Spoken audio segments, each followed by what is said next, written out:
I saw a video today uploaded by my friend Eve. Her channel is Eve Spider Smells, and I thought it was a great idea for a video. I needed a bit of inspiration, but I asked her if it was okay to blatantly copy her idea, and she was fine with it.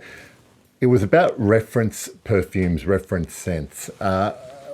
And so I am going to do it a little bit different to the way Eve did it. She had picked a few certain categories for her reference perfumes, and I've got my own categories, and it's not exhaustive either. But for me, the definition of a reference scent, really, it's as simple as if I have this perfume and it's of a certain genre, everything else in that genre will get compared to it. So really, a reference perfume for me does not necessarily mean that it's my favorite of that genre, or in my own subjective way think it's the best of that genre, but it is the perfume that I compare others with. So I'll go through this. I'll keep this as casual as possible, but I'll go through this and give you a perfect example of that. In the category of Fougere fragrances, you do hear about the same few names coming up in if you have conversations for long enough about this. My reference fragrance for a Fougere is this one here, and this is Yves Saint Laurent's Rive Gauche Pour Homme. I've got this vintage style tin can, which is quite sought after. It is a beautiful, creamy fougere, very herbal in the opening, but one of the descriptions that you will hear a lot with this one is that it smells like a very luxurious shaving cream type scent, and I agree. It is a very polished fougere. It's all smooth edges and creaminess, and basically every other fougere I've tried I compare to this. Now, is this my favorite fougere? The answer currently is no, because my favorite fougere is actually Penhaligon Sartorial, and I compare that to this, and the reason I like that one better is that it just has a few more interesting aspects to it. It's actually not as refined and polished either, and it gives me a completely different feel. This is the easy one to wear. That Sartorial actually sort of has a bit of an attitude that comes with it. Okay, so I know that Eve in her video had an Oud Rose category that she talked about, and I have one as well. I'm not by any measure a fan in general of the Oud Rose trope in perfumery.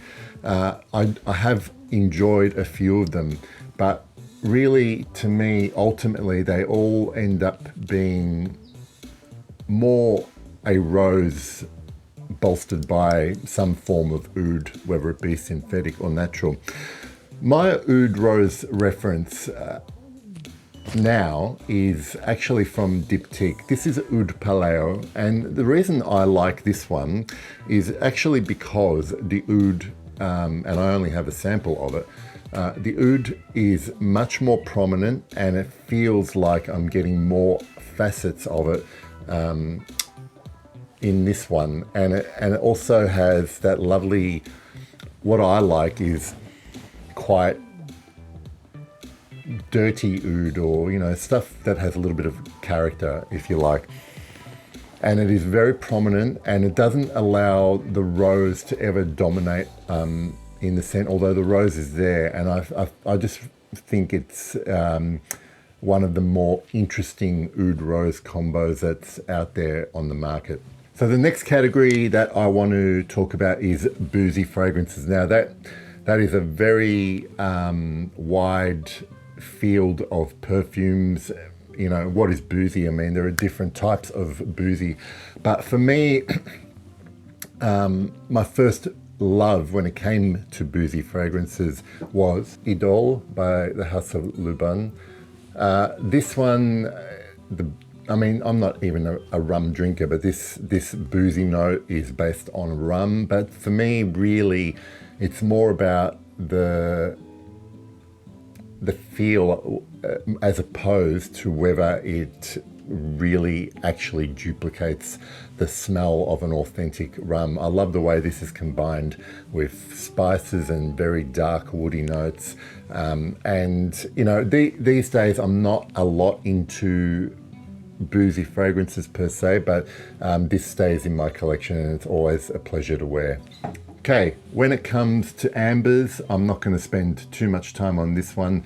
My reference scent has always been and will probably always be Ambre Sultan from Serge Lutin. It just does what I want it to do. It's not a heavy, for me, it's not a heavy one-dimensional amber. This actually kind of wears quite lightly on my skin, and by that I don't mean from a performance sense. It never feels heavy to wear. There's a lot going on. It's quite three-dimensional, and all ambers, vanilla, benzoin, labdanum-based accords will be compared to Ambre Sultan. Okay, when it comes to incense, there's been really only one, and in particular, I'm talking about a frankincense note. So for me, you know, it may not be the best that you can get, but when I want to smell a prominent frankincense in particular note in perfume, I'm going to compare it to Avignon from Comme des Garçons. I really enjoy wearing this, and this is on my skin quite linear, but it is definitely a mood fragrance for me, and whenever I do wear it, it puts me, it kind of quietens everything down for me, and it's a very soothing fragrance when I wear it. All right, this one here is a very niche genre. It's not so much a the gourmand reference. It's in particular the note of chocolate / cocoa, and nothing still has come close to being as good and working as well as the cocoa, the dark bitter cocoa note in Slumber House, or it's also combined with a booziness that gives it a lovely, I guess, chocolate liqueur spilled over old wood kind of fragrance. But I really love it, and this is my type of, if I'm going to call something a gourmand, this is my type of gourmand. I don't want it to smell like a chemical version of a chocolate bar or a cake or whatever. This is, for me, the ultimate cocoa note. When it comes to the note of Immortelle, one of my favorite notes, there are more favored perfumes that have Immortelle in them as part of their personality. But if anyone ever wants to know really what the character of Immortelle is, they can't do much more than try Sable by Annick Goutal. I'm going to spray some on. It is, yeah, I mean, this such a strange mix of that syrupy burnt sugar mixed with savory spice that Immortelle gives you as well. At times it can get dry and have facets of hay in it as well. Some people just do not like this note, and that's fine, but if anyone wants to explore it and see it in one of its more I guess distilled forms, it would be Sable by Annick Goutal. Now, when it comes to the note of violet leaf in particular, there is always one that's been around for a long time for me. The first time I identified a perfume with with noticeable violet leaf, and it's always going to be Fahrenheit for me. Obviously there is more going on, but the violet leaf contributes so much to this fragrance, along with other florals, but it is, you know, really, if I'd categorize this scent, I would categorize it as a floral leather, but the violet leaf just is what gives it most of its character, I believe. That's Fahrenheit.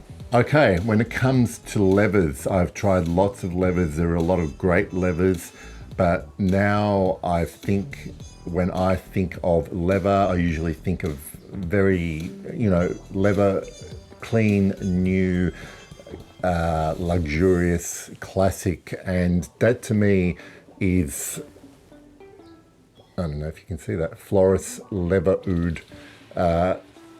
As the name says, leather oud, but I've done a review of this one, and this leather note is the note I think about when I think of leather fragrances. How does it compare to what's in this bottle?